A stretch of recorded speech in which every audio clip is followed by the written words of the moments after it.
भगवान बुद्ध समन्वय चेतना के एक प्रतीक हैं। भगवान बुद्ध समाज में एक सामंजस्य लाने के लिए उन्होंने बहुत प्रयास किया है। उन्होंने केवल सामंजस्य सामाजिक समरसता के लिए ही कार्य नहीं किया है, बल्कि उनके सारे सिद्धांत सम्यक ज्ञान, सम्यक तपस्या इत्यादि सभी समन्वय लाने के लिए ही हैं और समन्वित ढंग से करने के लिए हैं। एक बार एक राजकुमार जो भगवान बुद्ध के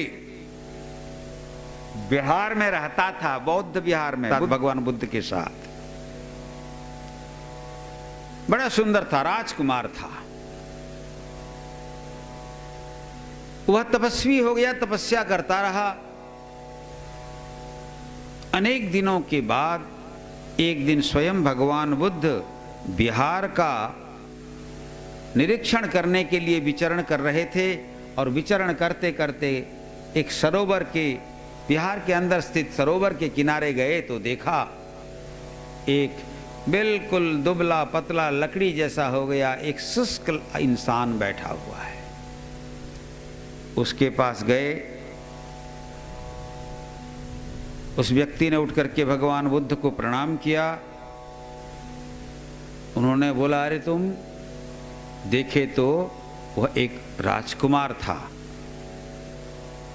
बड़ा सुंदर, लेकिन तपस्या करते करते अपने शरीर को अब वो ठीक से उठ भी नहीं पाता, बैठ भी नहीं पाता, खड़ा भी नहीं हो पा रहा है। भगवान बुद्ध ने उसे सांत्वना दी और बैठाया और बोले, बेटा ये क्या कर रहे हो तुम? बोले, प्रभु मैं तपस्या कर रहा हूं।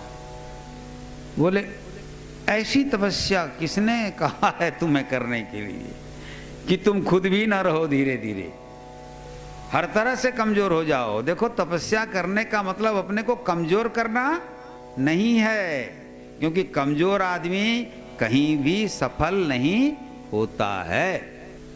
उपनिषद वेद भी कहते हैं, नायम आत्मा बलहीने न लभ्यो। कमजोर आदमी आत्मोपलब्धि नहीं कर सकता, कमजोर आदमी खेती भी नहीं कर सकता, कमजोर आदमी व्यवसाय भी नहीं कर सकता, कमजोर आदमी कहीं भी सफल, चाहे वो सांसारिक जीवन हो चाहे आध्यात्मिक जीवन हो, कमजोरी कहीं काम नहीं आती है। इसीलिए संत भी कहते हैं कि तुम कमजोर मत बनो, मजबूत बनो, तन से भी मजबूत, मन से भी मजबूत और बुद्धि से भी मजबूत, तब जाकर के तुम मजबूत निर्णय ले सकते हो। संसार के संग्राम में विजयी होने के लिए भी व्यक्ति को शक्ति चाहिए और जीवन के संग्राम में विजयी होकर आत्मोपलब्धि करने के लिए भी व्यक्ति को ताकत चाहिए, शक्ति चाहिए। भगवान बुद्ध ने उससे कहा, राजकुमार, वो बहुत सुंदर वीणा बजाता था। बोले, तुम्हारी वीणा कहाँ है? बोले, प्रभु यहीं पर है। बोले, लाओ वीणा। वीणा को जब लाया गया तो उन्होंने कहा, वीणा के तार को तुम अब पूरे ढीले कर दो। तो वीणा के तार को जब ढीला कर दिया गया, बोले अब बजाओ। तब बजाया तो वीणा अब बजेगी क्या? वीणा के तार जब ढीले कर दिए जाएंगे तब भी वीणा बजेगी नहीं। बोले अब टाइट करो और इतना टाइट कर दो कि वो टूट जाए, तब भी वीणा बजेगी नहीं बजेगी। इसीलिए संतुलन चाहिए।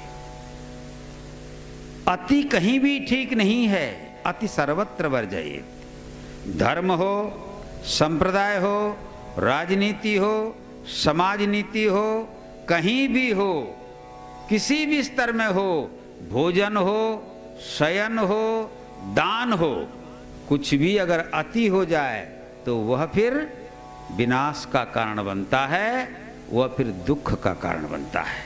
इसलिए कहा गया है अति सर्वत्र वर्जयेत।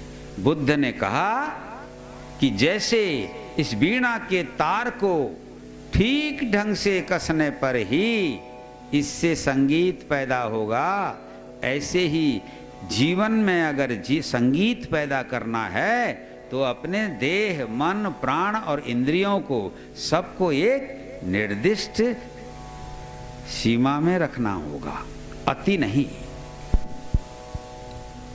भगवान बुद्ध ने वही सिद्धांत दिया कि सब जगह पर संयमित हो, सब जगह पर संतुलित हो, तुम्हारा जीवन भी समन्वित हो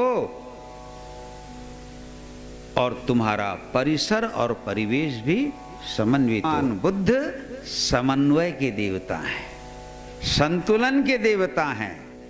उनके संपूर्ण व्यक्तित्व में कहीं भी उग्रता दिखाई नहीं पड़ती, सौम्यता दिखाई पड़ती है। भगवान बुद्ध भी सौम्य देव हैं।